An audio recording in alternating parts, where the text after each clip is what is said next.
Do'stlar, hammaga salom. Ushbu videoda men sizga Hnes brokeri bilan savdo hisobini qanday ochishni ko'rsataman. Va biz hamma narsani tabiiyki mobil telefonimiz bilan qilamiz. Shunday qilib, barcha harakatlarimni takrorlang. Agar siz brokerda ro'yxatdan o'tmagan bo'lsangiz, ushbu videoning ostiga bosing. Ro'yxatdan o'tish uchun havola mavjud. U yerda men qanday ro'yxatdan o'tish va tekshirishdan qanday o'tish haqida alohida video yozdim. Buni tekshirishga ishonch hosil qiling. Lekin agar siz allaqachon ushbu brokerning hamkori bo'lsangiz, shunchaki ushbu videoni tomosha qiling. Men hozir sizga savdo hisobini qanday oson va tez ochish mumkinligini aytaman. Demak, biz Hnes brokeriga kirdik. Mana bu brokerning sayti shunday ko'rinishda. Juda qulay, menga bu broker yoqadi, chunki hammasi juda qulay va tushunarli. Hatto brokerlarda hech qachon bo'lmagan yangi boshlovchi ham hammasini tushunib oladi. Faqat bitta kamchilik, bu yerda rus tili yo'q, shuning uchun ingliz tiliga ko'nikishga to'g'ri keladi. Lekin baribir hammasi tushunarli bo'ladi. Keling, ko'rib chiqamiz. Yuqorida chap tomonda ishchi panel bor, unda 3 ta gorizontal chiziq bor. Shu yerga bosamiz. Bu yerda barcha mavjud hamyonlarni ko'ramiz va eng muhimi, bizga shunchaki trading va mi account bo'limini topish kerak. Sizni saytning asosiy oynasiga yo'naltiradi.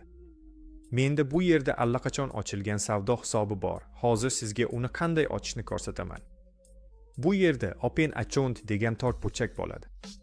Menda allaqachon savdo hisobi borligi uchun yuqorida 3 burchak paydo bo'lgan. Shuning uchun yana bir bor Open Account tugmasini bosaman. Va broker bizga savdo hisobi variantlarini tanlashni taklif qiladi. Birinchi standart variant mavjud. Minimal depozit $10.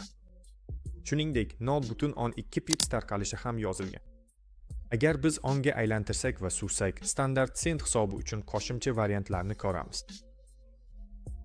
Sent hisob aynan shuning uchun kerakki, agar sizda juda ham kam miqdorda pul bo'lsa va haqiqiy hisobda savdo qilib ko'rmoqchi bo'lsangiz, sent hisob ochishingiz mumkin. Keyin esa standart hisob yaratib, unga kattaroq summa tashlashingiz mumkin. Keyingi variantda esa bizda Pro hisob bor. Bu ko'proq professional variant. Bu yerda spreadlar pastroq, lekin minimal depozit $200. Agar onga o'tsak, RAV spreadni ko'ramiz. Xuddi shu narsa professional hisoblarga, keyin esa nol hisobiga tegishli. Ularning barchasi kamida $200 depozit talab qiladi. Xo'sh, standartga ko'ra, agar siz yangi boshlovchi bo'lsangiz, men sizga darhol birinchi variantni ochishni maslahat beraman. Naqd pul hajmiga qarab standart yoki standart sent. Agar siz $10 depozit qilsangiz, albatta, men darhol standart sent hisobvaragini to'xtatishingizni maslahat beraman. Keyin davom etish tugmasini bosing. Bu yerda yangi oyna ochiladi. Unda siz demo hisob qaydnomasini yoki haqiqiy hisobni tanlashingiz mumkin. Ular shunchaki o'zgaradi. Agar siz yana endigina forex bilan shug'ullanishga qaror qilgan bo'lsangiz, albatta, o'zingizga demo hisob oching, mashq qiling, hammasi qanday ishlashini sinab ko'ring. Men hamma narsani haqiqiy, faol hisobda ko'rsataman. Bu yerda ma'no bir xil, shuning uchun o'zingizga mosini tanlang. Agar siz haqiqiy hisobda ishlayotgan bo'lsangiz, yuqoridan sizga kerakli valyutani tanlaysiz, keyin hisob nomi, maksimal bir lever va bu savdo yelkasini ko'rasiz. Bu yerda maksimal 1 dan 2000 gacha turibdi, lekin biz kichikroq, masalan, 1 dan 1000 gacha tanlashimiz mumkin. Keyin platformani tanlaysiz, M5 yoki M4.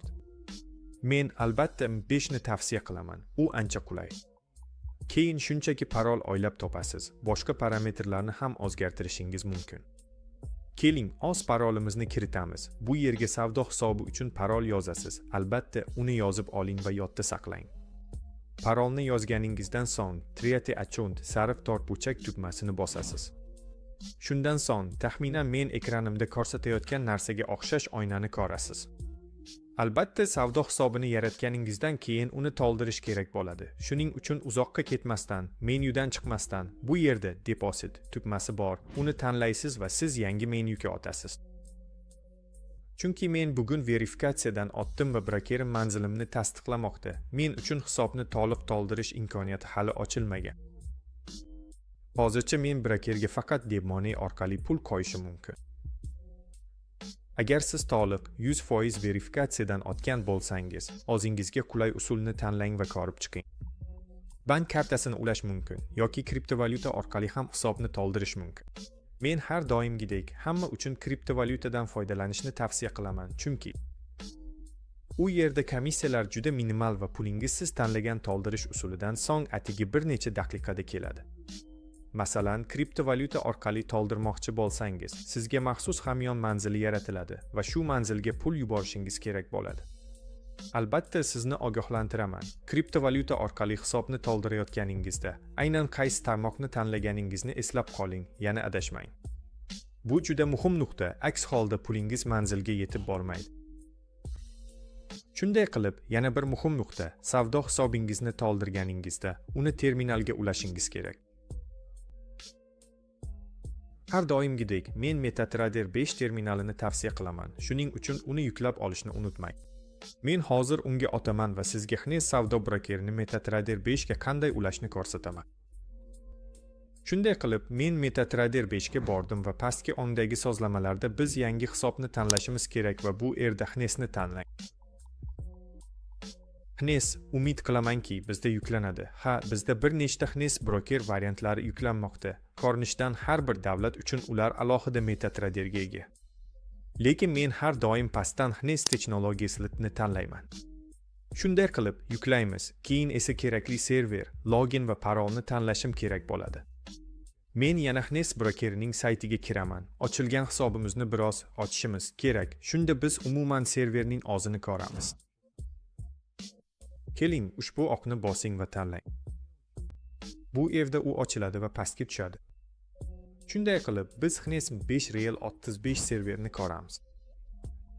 Yana endi MetaTrader 5 ga yana kirishimiz kerak. Va server yo'lligi qayerda ekanligini tanlang. Hnes 5 Real 35. Biz tanlaymiz. Login qayerda bo'lsa, bu hisob raqam. Mana bu yerda bizda ko'rsatilgan MT5 login. Uni ko'chirib olamiz va shu yerga joylaymiz. Parol qayerda bo'lsa, bu siz savdo hisobini yaratganingizda oylab topgan parolingiz. Agar uni unutgan bo'lsangiz, uni shu yerda tiklash mumkin. Pasportni bir marta bosasiz va parolni tiklaysiz, yangi parol oylab topiladi. Men o'z parolimni eslayman, hozir yozaman. Xullas, savdo terminalim yuklandi.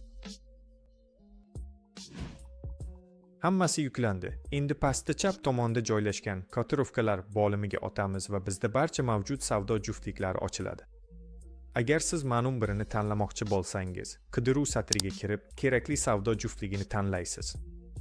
Masalan, yevro-dollarga plus belgisini qo'yamiz, orqaga qaytamiz va bu yerda pastda yevro-dollarning paydo bo'lishi kerak. Yevro-dollarga bosamiz, chertni tanlaymiz. Grafik yuklandi. Chap tomonda vaqt oraligini time frame tanlaymiz. Savdo bo'limini tanlaymiz va endi shu terminal yordamida bitim ochishingiz mumkin. Do'stlar, mana shunday qisqa video bo'ldi. Albatta obuna bo'ling, like bosing. Ko'rishguncha.